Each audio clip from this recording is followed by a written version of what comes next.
నమస్కారం city news కు స్వాగతం. నేను మౌనిక. రైతుల్లో నమ్మకం, భరోసా కలిగించేలా కొత్త పాస్ పుస్తకాలను అందజేయాలని ముఖ్యమంత్రి చంద్రబాబు నాయుడు స్పష్టం చేశారు. తప్పులు లేకుండా రికార్డులను సరిచేసి కొత్త పాస్ పుస్తకాల పంపిణీ జరగాలని ఆదేశించారు. భూ రికార్డుల్లో గతంలో జరిగిన తప్పులను సరిదిద్దాలని, కొత్త పాస్ పుస్తకాలను ముద్రించే ముందుగానే గ్రామ సభల్లో ఆయా రైతుల నుంచి భూ వివరాలు నిర్ధారించుకోవాలని సూచించారు. ఈ నెల 2వ తేదీ నుంచి మొదలైన కొత్త పట్టాదారు పాస్ పుస్తకాల పంపిణీపై సీఎం చంద్రబాబు సమీక్షించారు. ఈ సందర్భంగా రెవెన్యూ మంత్రి ఆ శాఖ ఉన్నతాధికారులకు ముఖ్యమంత్రి దిశానిర్దేశం చేశారు. సమీక్షలో ముఖ్యమంత్రి మాట్లాడుతూ ప్రభుత్వం పంపిణీ చేస్తున్న కొత్త పట్టాదారు పాస్ పుస్తకాలతో రైతులు నమ్మకం, భరోసా కలగాలన్నారు. భూ రికార్డులో గతంలో జరిగిన తప్పులను సరిదిద్దాలని, కొత్త పాస్ పుస్తకాలను ముద్రించే ముందుగానే గ్రామ సభల్లో ఆయా రైతుల నుంచి భూ వివరాలు నిర్ధారించుకోవాలన్నారు.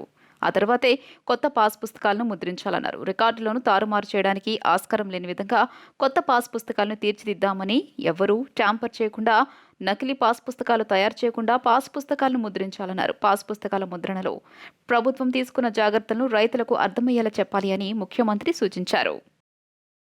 సోషల్ మీడియాలో కుట్రపూరిత విద్వేష పోస్టులు పెట్టేవారిపై కఠినంగా వ్యవహరించాలని రాష్ట్ర విద్య, ఐటీ, ఎలక్ట్రానిక్స్ శాఖల మంత్రి నారా లోకేష్ స్పష్టం చేశారు. ప్రభుత్వ నిర్ణయాలపై సద్విమర్శలను స్వాగతిస్తామని, ఉద్దేశపూర్వక విద్వేష వ్యాఖ్యలను సహించమని అన్నారు. ఏఐ ఆధారిత డీప్ ఫేక్, అసభ్య కంటెంట్ను అరికట్టాలని, నిర్ణీత వయసు ఆధారిత సోషల్ మీడియాకు వచ్చేలా నిబంధనలు రూపొందించాలని అధికారులకు సూచించారు. సోషల్ మీడియా జవాబుదారీతనం, పౌరుల రక్షణను బలోపేతం చేయడం అనే అంశంపై రాష్ట్ర సచివాలయంలో నిర్వహించిన మంత్రుల బృందం సమావేశంలో మంత్రి లోకేష్ పాల్గొన్నారు. ఈ సందర్భంగా IT act 2000, safe harbour, blocking powers, IT rules 2021, compliance and traceability, DPDP act 2023, data protection framework, judicial safeguards, fresh speech and ప్రైవసీలపై చర్చించారు. ఈ సందర్భంగా మంత్రి లోకేష్ మాట్లాడుతూ ప్రభుత్వ నిర్ణయాలపై సద్విమర్శలను స్వాగతిస్తామని, ఉద్దేశపూర్వక విద్వేష వ్యాఖ్యలను సహించమన్నారు.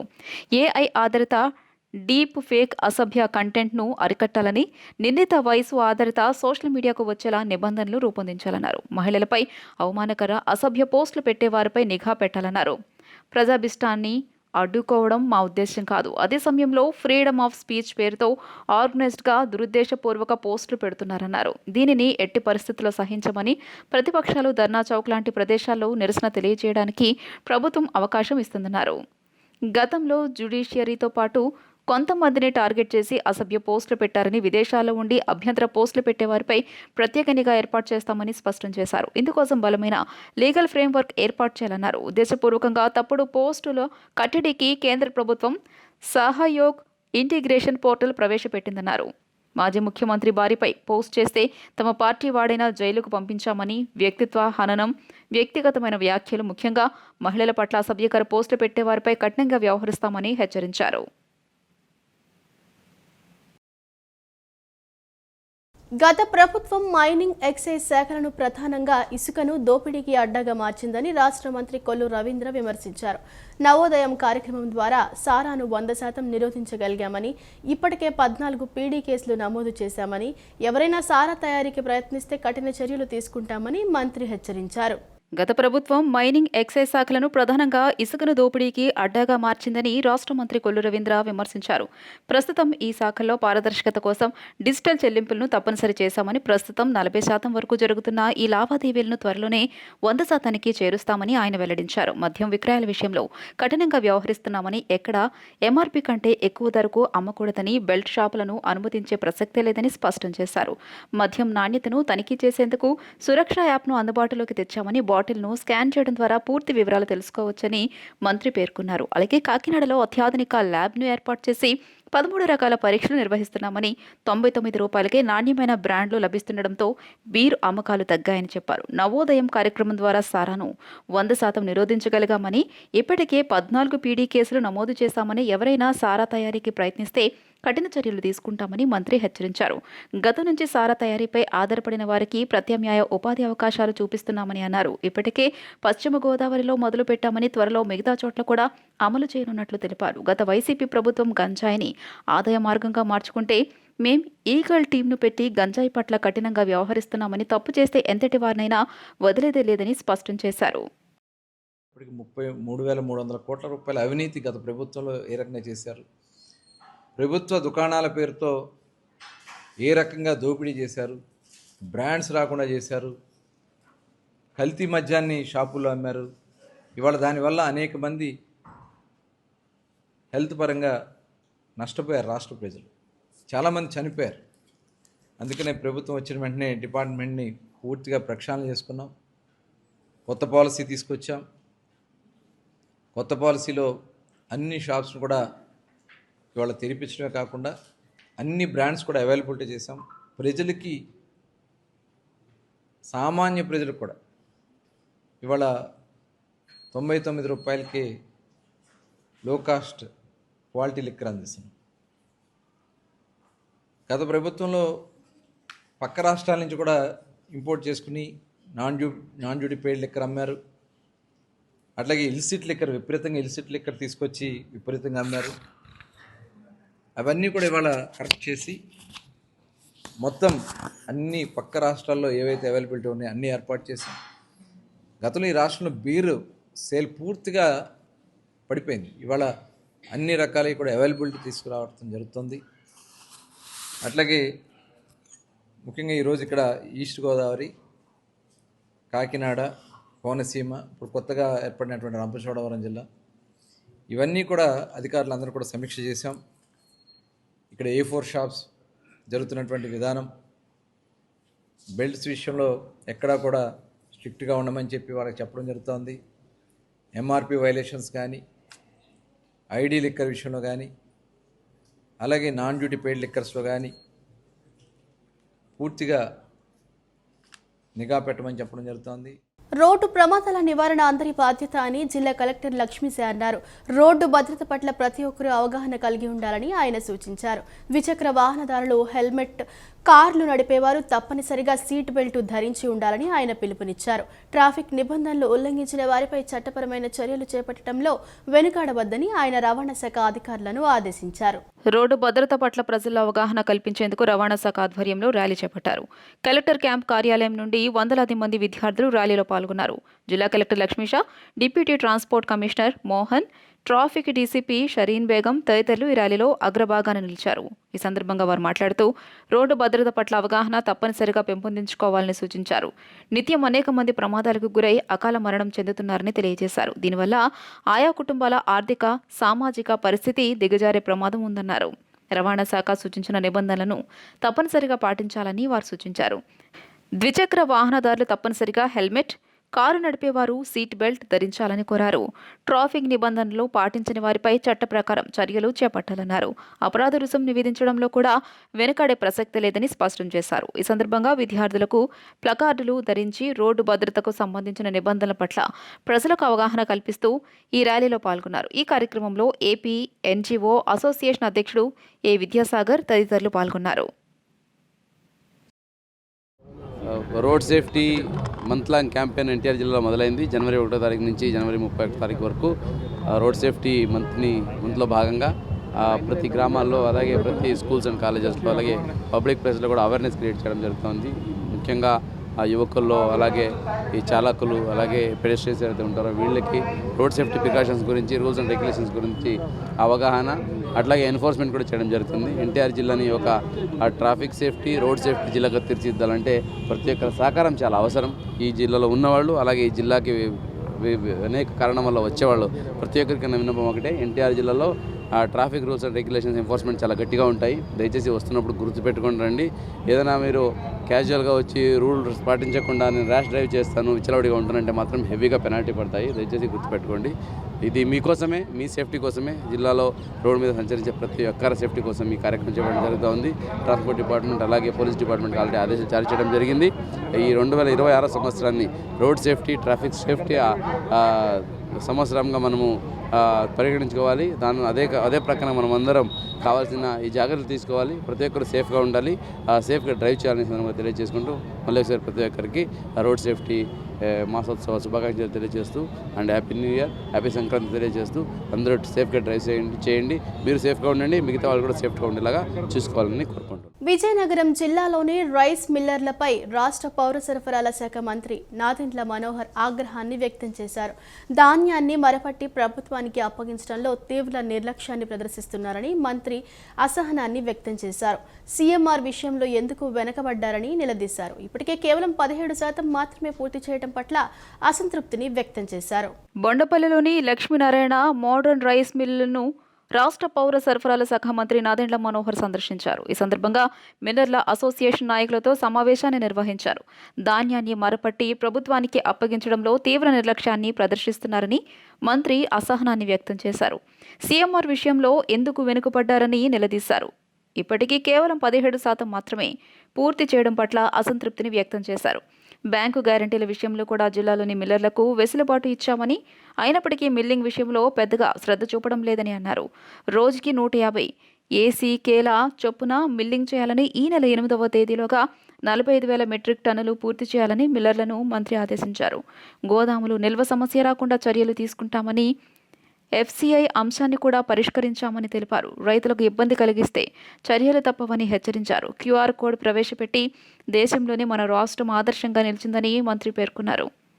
మంత్రి మనోహర్తో పాటు civil supplies corporation MD S Dilli Rao, జిల్లా collector S Ramasundar Reddy, MLA Lokam Nagamadhavi, DCMS chairman Gompa Krishna, JC Sedhumadhavan, ఇతర అధికారులు, కూటమి నాయకులు, మిల్లర్ల అసోసియేషన్ ప్రతినిధులు, వెంకట్రావు తదితరులు పాల్గొన్నారు. రాష్ట్రంలో స్వయం సహాయ సంఘాలు తయారు చేస్తున్న ఉత్పత్తులకు బ్రాండింగ్ చేయాలని ముఖ్యమంత్రి చంద్రబాబు నాయుడు సెర్ప్ విభాగాన్ని ఆదేశించారు. రాష్ట్ర వ్యాప్తంగా మహిళా సంఘాలు తయారు చేస్తున్న 23,000 పైచిలకు వివిధ రకాల ఉత్పత్తులకు దేశీయంగా, అంతర్జాతీయంగా మార్కెటింగ్ చేసేందుకు వీలుగా ఈ బ్రాండ్ ఉపకరిస్తుందని సీఎం స్పష్టం చేశారు. సచివాలయంలో సెర్ప్, మెప్మా విభాగాలపై ముఖ్యమంత్రి సమీక్ష నిర్వహించారు. వ్యవస్థీకృతంగా ఈ ఉత్పత్తులను విక్రయించేందుకు వినూత్నంగా, విభిన్నంగా బ్రాండింగ్ చేయాలని స్పష్టం చేశారు.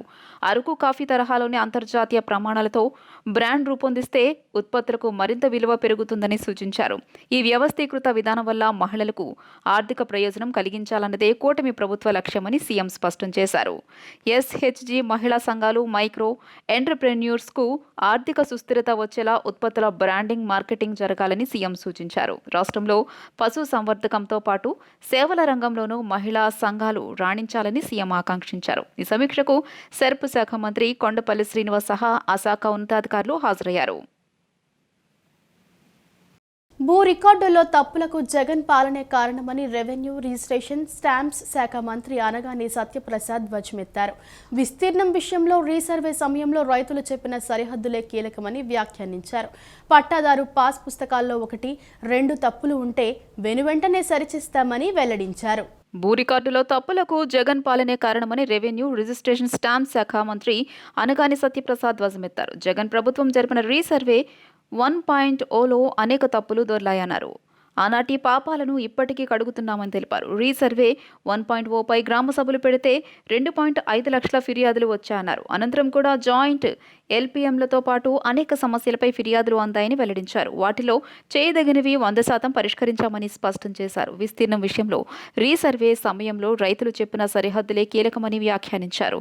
100 ఏళ్ల క్రితం జరిగిన బ్రిటిష్ వాళ్ల గొలుసు కొలత పద్ధతి కారణంగా భూ విస్తీర్ణంలో సమస్యలు వచ్చాయని, అందువల్లే కొంతమంది రైతుల డాక్యుమెంట్కు వాస్తవ భూమికి స్వల్పంగా తేడా ఉందన్నారు. రైతులు చెప్పిన సరిహద్దులను సరిగ్గా కొలవలేదనుకుంటే మళ్లీ సర్వేకు దరఖాస్తు చేసుకోవచ్చన్నారు.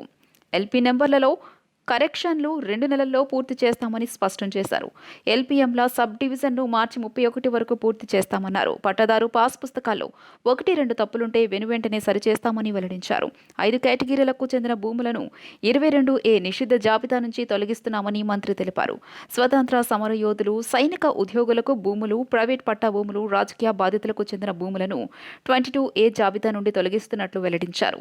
ప్రస్తుతం మాజీ సైనిక ఉద్యోగుల భూములకు సంబంధిత పత్రాలు ఉంటే నిషిద్ధ జాబితా నుంచి తొలగిస్తామని తెలిపారు. ప్రైవేటు భూములు 22Aలో ఉండేందుకు వీల్లేదని, ప్రైవేట్ పట్టా భూములకు ఎవరు దరఖాస్తు చేసుకున్నా అధికారులు సుమోటోగా తొలగించాలని ఆదేశించారు. సంక్రాంతి పండుగకు సొంతూళ్లకు వెళ్లే వారి కోసం ఏపీఎస్ఆర్టీసీ ప్రత్యేక ఏర్పాట్లు చేసింది. ఈసారి స్త్రీ శక్తి పథకం దృష్ట్యా రాష్ట్రంలో పలు ప్రాంతాల మధ్య ప్రత్యేక బస్సుల ఏర్పాటులో ప్రాధాన్యత ఇస్తున్నట్లు ఆర్టీసీ తెలిపింది. 71% బస్సులను రాష్ట్రంలోని పలు ప్రాంతాల మధ్య ప్రత్యేక సర్వీసులుగా నడపాలని నిర్ణయించింది. సంక్రాంతి పండుగకు సొంతూళ్లకు వెళ్లే వారి కోసం ఏపీఎస్ఆర్టీసీ ప్రత్యేక ఏర్పాట్లు చేసింది. రద్దీ దృష్ట్యా రోజు నడిచే రెగ్యులర్ సర్వీసులను అదనంగా 8,432 ప్రత్యేక బస్సులను ఏర్పాటు చేసినట్లు ఏపీఎస్ఆర్టీసీ ప్రకటించింది. ఈసారి స్త్రీ శక్తి పథకం దృష్ట్యా రాష్ట్రంలో పలు ప్రాంతాల మధ్య ప్రత్యేక బస్సుల ఏర్పాట్లో ప్రాధాన్యత ఇస్తున్నట్లు ఆర్టీసీ తెలిపింది. 71% బస్సులను రాష్ట్రంలోని పలు ప్రాంతాల మధ్య ప్రత్యేక సర్వీసులుగా నడపాలని నిర్ణయించింది.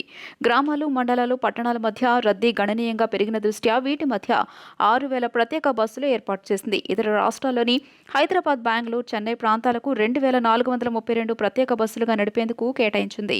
పండుగ ముందు రోజుల్లో మొత్తం 3,857 ప్రత్యేక బస్సులు నడుపుతున్నారు. వీటిలో హైదరాబాద్కు 240, బెంగళూరుకు 102, చెన్నైకు 15 బస్సులు ఏర్పాటు చేయగా రాష్ట్రంలోని పలు ప్రాంతాలకు 3,500 ప్రత్యేక బస్సులు ఏర్పాటు చేశారు.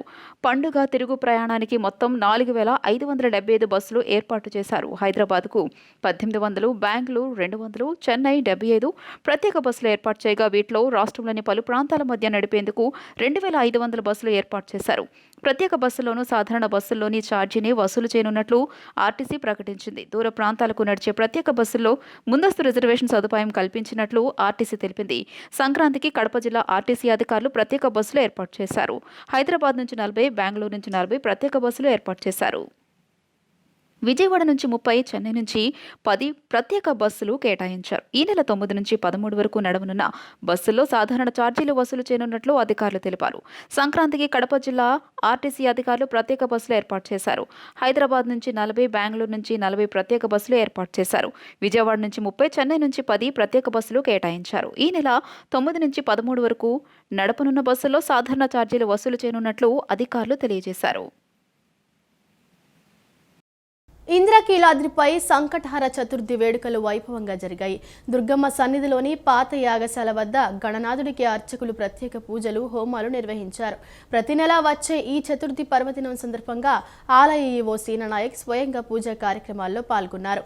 శాస్త్రోక్తంగా జరిగిన ఈ పూజల్లో భక్తులు పెద్ద ఎత్తున పాల్గొని విఘ్నేశ్వరుడిని దర్శించుకున్నారు. విజయవాడ ఇంద్రకీలాద్రిపై వేంచేసి ఉన్న కనకదుర్గమ్మ ఆలయంలో సంకటహర చతుర్థిని పురస్కరించుకుని ప్రత్యేక పూజలు నిర్వహించారు. పాత యాగశాల వద్ద ఆలయ స్థానాచార్య వి శివప్రసాద్ శర్మ, ఉప ప్రధాన అర్చకులు శంకర సాంఢిల్య ఆధ్వర్యంలో ఈ వేడుకలు జరిగాయి. ఆలయ కార్యనిర్వహణాధికారి వికే సీనానాయక్ ఈ పూజా కార్యక్రమాల్లో పాల్గొన్నారు. ప్రతి తెలుగు మాసం సంకటహర చతుర్థి నాడు విఘ్నేశ్వరుడికి గణపతి హోమం, అభిషేకాలు నిర్వహించడం ఆనవాయితీగా వస్తుంది.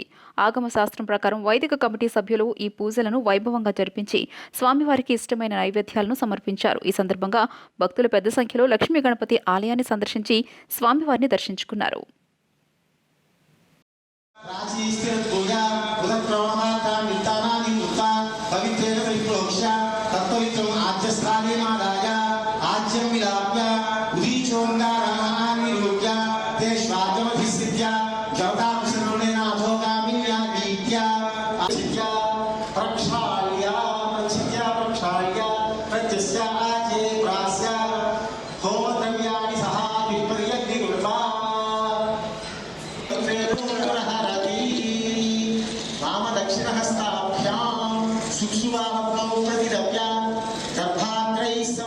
ముప్పై 66వ పుస్తక మహోత్సవం విజయవాడలో వైభవంగా నిర్వహించబడుతోంది. పుస్తక పఠనంపై ప్రతి ఒక్కరూ ఆసక్తి పెంచుకోవాలని కోరుతూ విజయవాడ నగరంలో పుస్తక ప్రియులు యాత్ర సాగించారు. పుస్తకం కోసం నడక, వాక్ ఫర్ బుక్ అనే నినాదంతో సిద్ధార్థ కళాశాల నుండి ఇందిరాగాంధీ క్రీడా మైదానం వరకు సాగిన ర్యాలీలో పుస్తక ప్రియులు, విద్యార్థులు భారీగా పాల్గొన్నారు. ఈ సందర్భంగా ముఖ్య అతిథులుగా హాజరైన వక్తలు మాట్లాడుతూ పుస్తకాల ద్వారా జ్ఞానాన్ని పెంపొందించుకోవచ్చనే అంశాన్ని నేటి తరానికి తెలియపరచాలని అన్నారు. విజయవాడ బుక్ ఫెస్టివల్ ఆధ్వర్యంలో నిర్వహిస్తున్న పుస్తక మహోత్సవం 5వ రోజుకు చేరింది. జనవరి నుండి 12 వరకు సాగే పుస్తక ప్రదర్శనలో భాగంగా విజయవాడలో పుస్తక ప్రియులు పుస్తకం కోసం నడక అనే నినాదంతో యాత్ర చేపట్టారు. మొగల్రాజ్పురంలోని పీబీ సిద్ధార్థ కాలేజ్ నుండి ఇందిరాగాంధీ స్టేడియం వరకు సాగిన పాదయాత్రలో స్పెషల్ చీఫ్ సెక్రటరీ ఆర్పి సిసోడియా, ఎమ్మెల్యే మండలి బుద్ధప్రసాద్, రాజ్యసభ మాజీ సభ్యులు యార్లగడ్డ లక్ష్మీప్రసాద్, మాజీ ఎంపీ ఉండవల్లి అరుణ్ కుమార్లు పాల్గొన్నారు. విద్యార్థులు భారీగా పాల్గొన్నారు. పుస్తకాల ప్రాధాన్యతను వివరిస్తూ నినదించారు. ప్రతి ఏటా పుస్తక ప్రదర్శన మహోత్సవాల్లో భాగంగా పుస్తక విలువను చాటిచెప్పేందుకు, నేటి తరంలో చైతన్యం నింపేందుకు పుస్తక ప్రియుల పాదయాత్ర కొనసాగించడం ఆనవాయితీగా వస్తోంది. ఈ సందర్భంగా ముఖ్య అతిథులు మాట్లాడుతూ పుస్తకాల పట్ల ఆసక్తి సన్నగిల్లుతోందని, దానిని పెంచుకోవాల్సిన అవసరం ఎంతైనా ఉందన్నారు. పుస్తకాల ద్వారా విజ్ఞానాన్ని పెంపొందించుకోవచ్చని తెలియజేశారు. పుస్తక ప్రదర్శనకు లక్షలాది మంది తరలిరావడం మంచి పరిణామమన్నారు. 36వ విజయవాడ ఈ పుస్తక్ మహోత్సవంలో భాగంగా 2 తారీఖు నుంచి స్టార్ట్ అయింది. 2 జనవరి నుంచి 12 జనవరి దాకా 10 రోజులు ఈ పుస్తక్ మహోత్సవం జరుగుతుంది. ఈ విజయవాడ బుక్ ఫెస్టివల్ సొసైటీ వాళ్ళకి ప్రెసిడెంట్, సెక్రటరీ వారందరికీ నేను అభినందనలు తెలియజేస్తున్నాను. ఈ కార్యక్రమంలోనే భాగంగా ఈరోజు ఈ వాక్ ఫర్ బుక్స్ అంటే పుస్తకం కోసం వాక్ అని ఏర్పాటు చేయడం జరిగింది. నిరుపేదలకు మెరుగైన వైద్యం అందించడమే ప్రభుత్వ ధ్యేయమని గన్నవరం ఎమ్మెల్యే ప్రభుత్వ విప్ యార్లగడ్డ వెంకట్రావు అన్నారు. అనారోగ్యంతో ఇబ్బంది పడుతున్న పేద కుటుంబాలకు సీఎంఆర్ఎఫ్ సాయం ఎంతో ఊరటనిస్తుందని, అర్హులైన ప్రతి ఒక్కరికి ప్రభుత్వ పథకాలు అందేలా చూస్తామని ఎమ్మెల్యే హామీ ఇచ్చారు. గన్నవరంలోని ఎమ్మెల్యే కార్యాలయంలో నియోజకవర్గ పరిధిలోని పలువురు లబ్ధిదారులకు ఎమ్మెల్యే యార్లగడ్డ వెంకట్రావు ముఖ్యమంత్రి సహాయ నిధి నుండి మంజూరైన చెక్కులను పంపిణీ చేశారు. మొత్తం 11 మంది లబ్ధిదారులకు 4,19,726 విలువైన ఆర్థిక సహాయాన్ని ఆయన అందజేశారు. విజయవాడ రూరల్ మండలం నెడమానూరుకు చెందిన అబ్దుల్ ముజీబ్కు 42,833, ఏనుగపల్లి హిమంజరికి 40,000, ప్రసాదంపాడుకు చెందిన మొవ్వ రామకోటేశ్వరరావుకు 1,09,551 మంజూరయ్యాయని, అలాగే గన్నవరం మండలం బుద్ధవరానికి చెందిన చింత లక్ష్మీ నరసమ్మకు 35,000, చిన్న ఔటుపల్లికి చెందిన హరికోటి కుసుమకు 24,273, సూరంపల్లికి చెందిన ధరావతు చమంతికి 20,000 అందజేశారు. బాపులపాడు మండలం బొమ్మలూరుకు చెందిన పల్లిపాముల ప్రసాద్కు 30,000, ఆరుగోలకు చెందిన గడెల్లి దేవమణికి 30,841 రూపాయల చెక్కులను పంపిణీ చేశారు. ఉంగుటూరు మండలం నందమూరుకు చెందిన లంకలక్ష్మికి 32,028, బెజవాడ రాంబాబుకు 25,200, పెదవుటుపల్లికి చెందిన జుటూరు మోహన్ తంబికి 30,000 రూపాయల విలువైన చెక్కులను ఎమ్మెల్యే అందజేశారు. ఈ సందర్భంగా ఎమ్మెల్యే మాట్లాడుతూ అనారోగ్యంతో ఇబ్బంది పడుతున్న పేద కుటుంబాలకు ఈ సాయం ఎంతో ఊరటనిస్తుందని, అర్హులైన ప్రతి ఒక్కరికి ప్రభుత్వ పథకాలు అందేలా చూస్తామని హామీ ఇచ్చారు. గ్రామాల అభివృద్ధికి బాటలు వేస్తూ పల్లె పండుగ 2.0తో గ్రామాన సుపరిపాలన అందిస్తున్నామని గుడివాడ ఎమ్మెల్యే వెనిగండ్ల రాము అన్నారు. నియోజకవర్గ పరిధిలోని గ్రామాలు అభివృద్ధికి చిత్తశుద్ధితో పనిచేస్తున్నామన్నారు.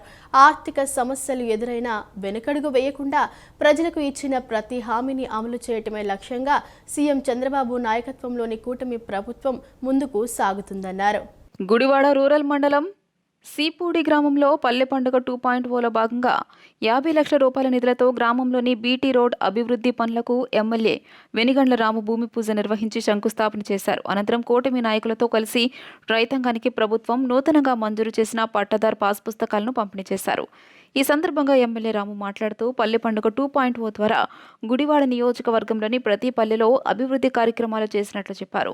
ప్రతి పల్లెకు మెరుగైన మౌలిక సదుపాయాలు కల్పించడమే ధ్యేయంగా మన కూటమి ప్రభుత్వం చిత్తశుద్ధితో ముందడుగు వేస్తుందన్నారు. ఆర్థిక సమస్యలు ఎదురైనా వెనకడుగు వేయకుండా ప్రజలకు ఇచ్చిన ప్రతి హామీని అమలు చేయడమే లక్ష్యంగా సీఎం చంద్రబాబు నాయకత్వంలోని కూటమి ప్రభుత్వం ముందుకు సాగుతోందని ఎమ్మెల్యే వెనిగండ్ల రాము పునరుద్ఘాటించారు.